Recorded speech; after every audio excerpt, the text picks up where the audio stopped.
Assalamualaikum warahmatullahi wabarakatuh. Kami dari kelompok 6 akan mempresentasikan materi tentang pemikiran filsafat menurut Ibnu Sina yang beranggotakan Sevia Rista Meidani NIM 3528010 dan Afna Lutfiah NIM 3520079, Azhar Diana NIM 3520081 dan Vina Rofikat NIM 3520083. Biografi Ibnu Sina. Nama lengkap Ibnu Sina adalah Ali Al-Husain bin Abdullah Al-Hasan bin Ali bin Sina. Beliau dilahirkan di desa Afshanah dekat Bukhara di kawasan Asia Tengah pada tahun 370 Hijriah dan wafat di Hamazan pada tahun 428 Hijriah di usianya yang ke-57 tahun. Di Barat, Ibnu Sina dikenal dengan nama Avicenna atau dikenal dengan Aristoteles baru, sedangkan di Arab beliau dikenal dengan nama Syekh Al-Rais. Ibnu Sina merupakan tokoh filsafat muslim yang menguasai berbagai macam ilmu pengetahuan, yakni ilmu kedokteran, sains, agama, dan humanivora. Ibnu Sina mulai belajar dari umur 5 tahun secara autodidak dan di bawah tanggung jawab seorang guru. Di usianya yang ke-10 tahun, beliau mampu menghafal Al-Quran dan sebagian dari sastra Arab, serta menjadi pakar puisi Persia. Di usianya yang ke-16 tahun, Ibnu Sina mampu menguasai ilmu kedokteran, dari teori hingga mampu melakukan praktek dan mengobati orang yang sakit.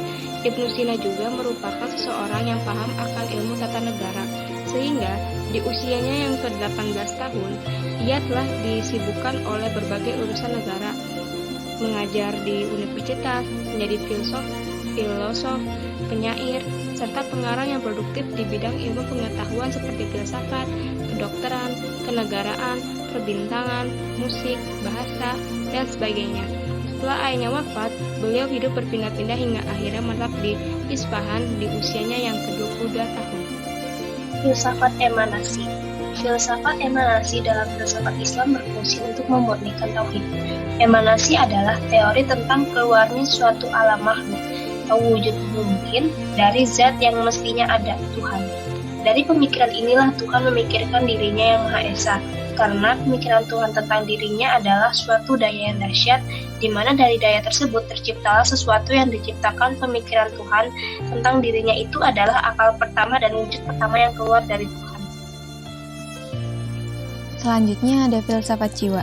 Pengertian jiwa menurut KBBI adalah roh yang ada di kehidupan batin manusia atau keseutuhan yang terjadi dari perasaan batin, pikiran, angan-angan, dan sebagainya yang ada. Jiwa diartikan sebagai sesuatu yang berbentuk fisik, yang material dan melekat pada diri manusia, yang tampak dan tidak tersembunyi. Argumen Ibnu Sina dalam membuktikan bahwa jiwa itu ada yaitu argumen psikofis, argumen aku dan kesatuan fenomena psikologis, argumen konstitutivitas, dan argumen manusia terbang di udara. Filsafat jiwa menurut Ibnu Sina dibagi pula menjadi 3 bagian. Yang pertama jiwa manusia, yang kedua jiwa binatang, dan yang ketiga jiwa nabati. Saya Vina Rofika NIM 35283 akan melanjutkan materi selanjutnya, yaitu filsafat kenabian. Kenabian menurut Ibnu Sina merupakan jiwa atau roh yang tinggi. Nabi merupakan manusia pilihan yang memiliki kelebihan dari manusia lainnya, memiliki mukjizat yang bertujuan mengajak manusia untuk meninggalkan kemusyrikan, menetapkan peraturan untuk kebahagiaan umat manusia, mengantar manusia untuk memahami sistem kebaikan. Jadi pandangan Ibnu Sina tentang kenabian tidak lepas dari teologi dogmatis Muslim dengan mengatakan bahwa wahyu yang terdapat dalam Quran seluruhnya merupakan kebenaran simbolis, bukan kebenaran harfiah. Akan tetapi, wahyu itu menjadi kebenaran harfiah bagi orang awam, kebenaran agama yang dibawa oleh para nabi, dan kebenaran filsafat yang dibawa oleh para filosofis berjalan bebarengan. Filsafat wujud. Wujud adalah aktualitas dari esensi mahiyah. Hanya ada satu zat saja yang esensinya adalah eksistensinya, dan itulah Allah. Wujud yang wajib adanya. Wajib al-wujud adalah sesuatu yang ada, al-mawjud, yang jika diandaikan tidak ada, ia menjadi mustahil. Dengan kata lain, ia mesti adanya.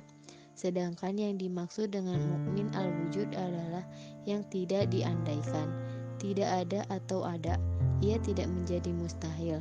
Maksudnya, ia boleh ada dan boleh tidak ada atau tidak ada dari sisi apapun. Konsep ini semata-mata bersifat akali. Namun Ibnu Sina menjabarkan dengan membagikan wajib al-wujud menjadi dua bagian, yaitu 1. Wajib al-wujud bi'adjatihin, wujudnya ada karena jati semesta, sehingga mustahil jika diandaikan tidak ada, karena adanya tidak butuh sebab yang lain di luar dirinya. 2.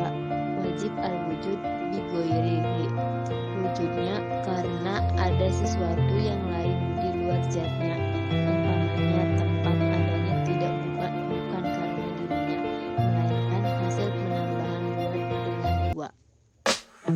Sekian presentasi dari kelompok kami, kurang lebihnya mohon maaf. Wabillahi taufiq wal hidayah. Wassalamualaikum warahmatullahi wabarakatuh.